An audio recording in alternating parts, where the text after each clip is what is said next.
Hello, I am attorney Carol Avard. I want to help you prepare for your mediation. Mediation is a process where an impartial person called the mediator gets your attorney and the attorney for the prospective defendant to communicate and negotiate in order to settle your case so that you do not have to go to trial. Sometimes it works and other times it does not work. Sometimes cases are settled after mediation, and other times the parties are so far apart that they just have to go to trial. The mediators have to be paid for their services, and this is a cost to the client. It is based on how many hours the mediation goes on for.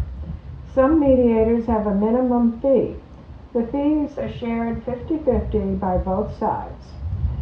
That cost is deducted from any settlement or judgment you receive. The fees vary, but the average mediation fee is between $300 and $500. Some have a 3-hour minimum or a $900 minimum. The decision whether to settle is always up to the parties. Mediators have no authority to force anyone to settle. Typically, mediators meet with the parties both together and separately. The joint session is usually at the beginning, and once complete, mediators break off to meet with parties separately, often called private caucuses. In Florida, mediation is confidential. That means the communications made during mediation by any participants cannot be used in court regardless of whether the parties reach an agreement. If the parties reach an agreement, your attorney will help you write down the agreement.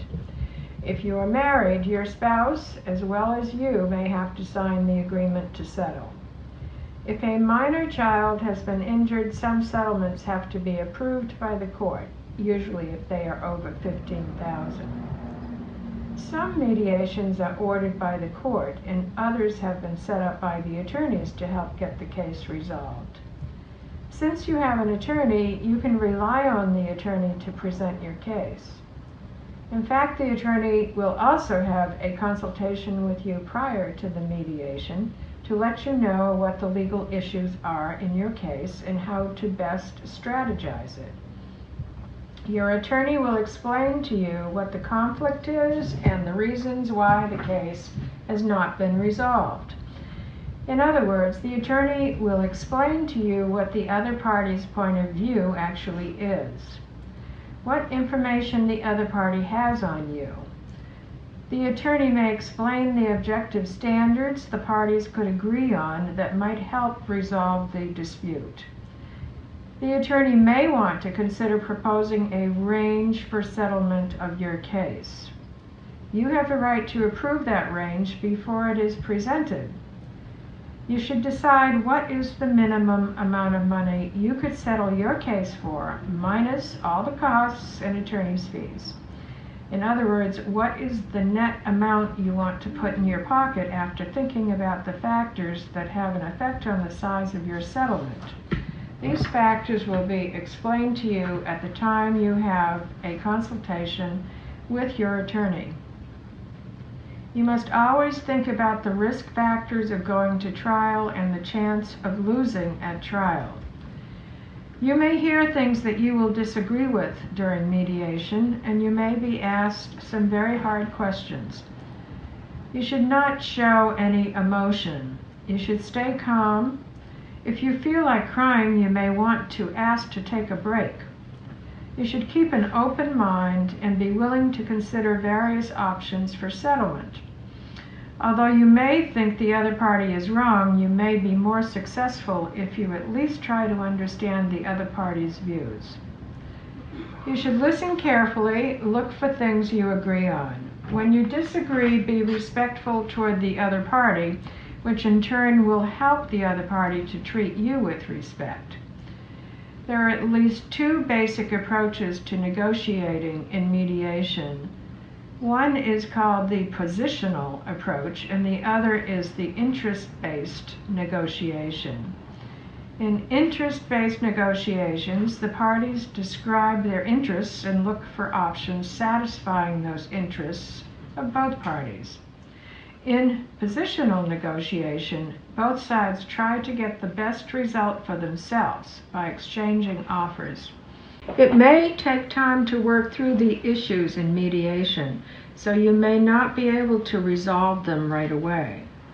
If you don't resolve all the issues at mediation, think about whether to follow up with the mediator by phone or schedule another mediation. Sometimes more information is needed or more time to think about the situation. Sometimes the other party is just trying to find out where you stand on many of the issues. Sometimes your attorney will advise you to walk out of the mediation if the offers are so low there is just no chance of coming to an agreement about a fair settlement. Mediation is different from arbitration or litigation.